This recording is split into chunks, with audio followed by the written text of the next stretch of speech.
Assalamualaikum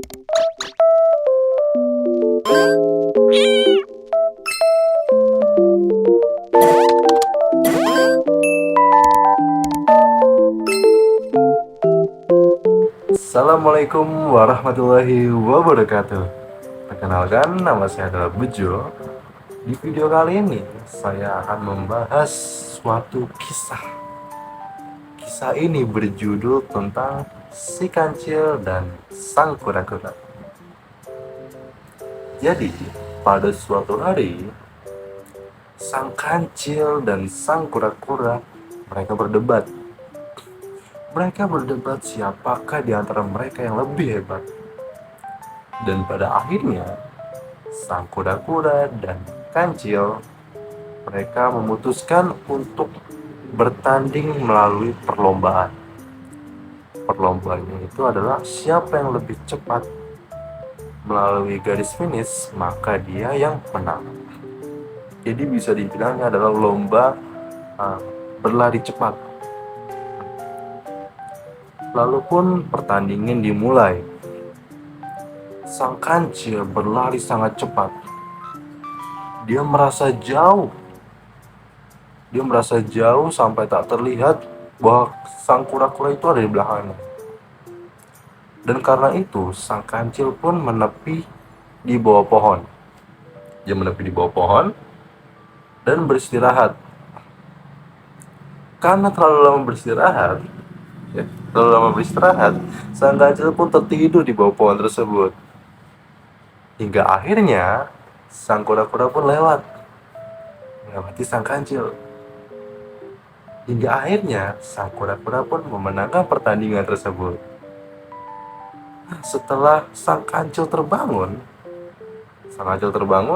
dia mendapati dirinya bahwa dia kalah dalam pertandingan tersebut. Nah, jadi apa sih cerita yang bisa kita ambil hikmahnya gitu? Jadi hikmahnya itu adalah walaupun kita lambat, tapi kita konsisten dalam melakukannya, kita bisa memenangkan pertandingan tersebut. Tapi itu adalah cerita yang biasa kita dengar sewaktu kita kecil. Oke, lanjut part 2. Nah, di part 2 ini sang kancil pun menganalisis. Dia menganalisis bagaimana dia bisa kalah dari seekor kura-kura. Setelah menganalisis, dia pun mendapati bahwa dia itu terlalu ceroboh dan tidak begitu waspada, sehingga dia meremehkan apa yang dilakukan seekor kura-kura karena dia sangat lambat dalam berjalan. Hingga akhirnya, sang kancil pun menantang kembali kura-kura untuk melakukan pertandingan ulang. Sang kura-kura pun setuju melakukan pertandingan ulang dengan sang kancil. Lalu pertandingan pun dimulai. Dan kali ini, sang kura-kura pun berjalan seperti biasa. Tetapi si kancil ini, dia pun berjalan sangat begitu cepat dan dia tetap waspada apapun yang dia lakukan.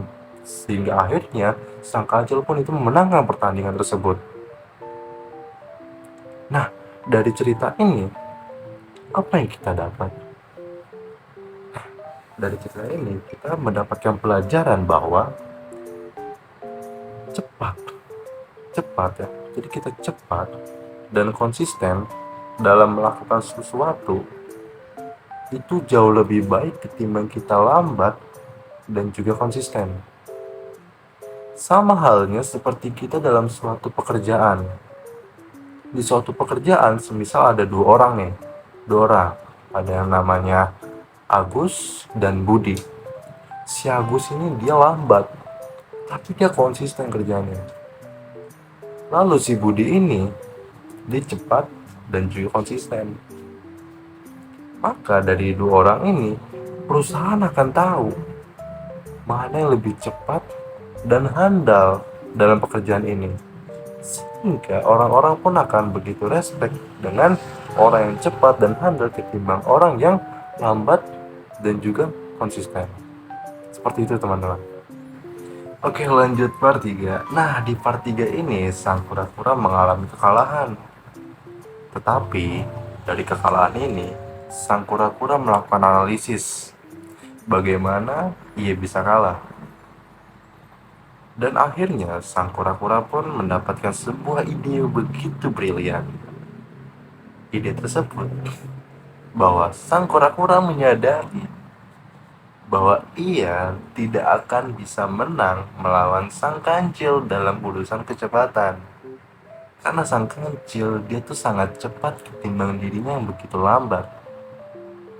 Oleh karena itu, sang kura-kura berpikir bahwa dia akan mengganti jalur perlombaan tersebut. Dan akhirnya, sang kura-kura pun menantang ulang sang kancil untuk bertanding kembali. Tapi, jalur perlombaannya ini berubah. Lalu dimulailah pertandingan tersebut. Sama seperti sebelumnya, sang kancil dia berjalan begitu cepat meninggalkan sang kura-kura jauh di belakang. Tetapi sang kancil ini berhenti. Dia berhenti di tepi sungai. Sang kancil berpikir bahwa dia itu tidak akan bisa melewati sungai tersebut. Lalu setelah berhenti begitu lama, akhirnya sang kura-kura pun datang dan dia dengan santainya melewati sungai tersebut, dan akhirnya sang kura-kura itu mencapai garis finish dan memenangkan pertandingan. Jadi, apa sih hikmat yang bisa kita dapat dari cerita itu? Nah, dari cerita itu, hikmah yang bisa kita dapat adalah bahwa kita harus temukan kekuatan kita. Setelah kita menemukan kekuatan kita, maka carilah tempat yang bisa membuat kita tuh bersaing dengan menggunakan kemampuan kita. Sama seperti halnya di kasus sebelumnya pada sebuah pekerjaan. Kalau kita mempunyai kemampuan atau kekuatan yang ini berupa mengorganisir sesuatu kegiatan penting dalam sebuah pekerjaan, maka orang-orang ataupun perusahaan akan menganggap kita pantas menjadi seorang manajer. Seperti itu. Oke, lanjut part 4. Nah, di part 4 ini, sang kura-kura dan juga sang kancil, mereka tidak lagi bersaing. Tetapi mereka sekarang sudah bersahabat setelah melalui pertandingan yang cukup begitu lama. Nah, sang kura-kura dan sang kancil, mereka tuh berpikir bahwa mereka itu dapat melakukan jauh lebih baik dari pertandingan yang sebelumnya. Oleh karena itu, sang kura-kura dan sang kancil memutuskan untuk melakukan pertandingan ulang. Tetapi ada yang berbeda. Sang kura-kura dan sang kancil kini tidak lagi bersaing, tetapi mereka bekerja sama sebagai satu tim. Nah, saat pertandingannya dimulai, sang kancil menggendong sang kura-kura melewati jalanan tanah atau daratan. Dengan lari yang cepat, dia begitu sigap melewati jalan-jalan tersebut. Hingga akhirnya, sang kancil dan juga sang kura-kura berhenti di tepi sungai. Nah, saat berhenti di tepi sungai, sang kura-kura ini bergantian dengan sang kancil. Kali ini sang kura-kura yang menggendong sang kancil untuk melewati tepi sungai. Setelah melewati tepi sungai, bergantianlah kembali. Sang kancil menggendong sang kura-kura untuk mencapai garis finish. Setelah mencapai garis finish, mereka berdua pun begitu puas dengan apa yang ia dapat, karena mereka berdua dapat melakukannya dengan waktu yang lebih cepat. Nah, oleh karena itu, apa pelajaran yang bisa kita ambil dari cerita tersebut? Dari cerita tersebut ada pelajaran yang bisa kita ambil. Terkadang dalam suatu pekerjaan atau kelompok, kita memiliki ide brilian ataupun usaha yang begitu keras ataupun kekuatan yang kita miliki. Terkadang kita tuh membutuhkan yang namanya kerjasama. Dalam kerjasama itu, kalau kita tidak bekerja sama dengan orang lain, tidak akrab atau tidak ingin melakukannya secara bareng-bareng, maka usaha yang kita hasilkan itu nggak bakal maksimal.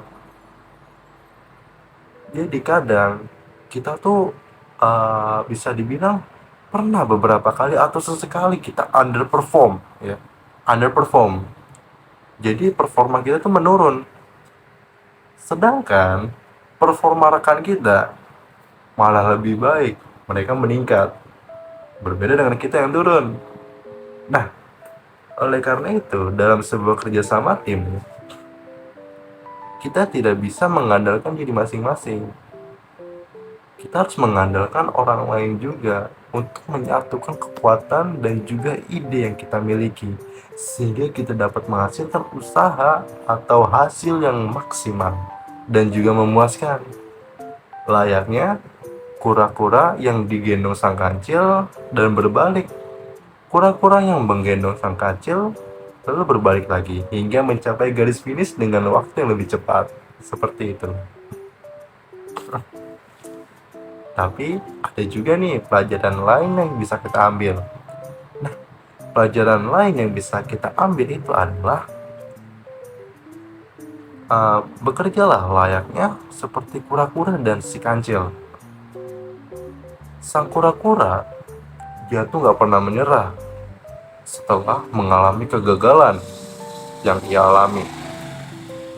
Lalu sang kancil, dia tuh gak pernah menyerah. Dia bahkan berusaha lebih keras setelah mengalami kegagalan tersebut. Seperti itu teman-teman. Jalanilah harimu seperti layaknya kura-kura dan sang kancil. Sekian dan terima kasih. Saya Bejo, pamit undur diri.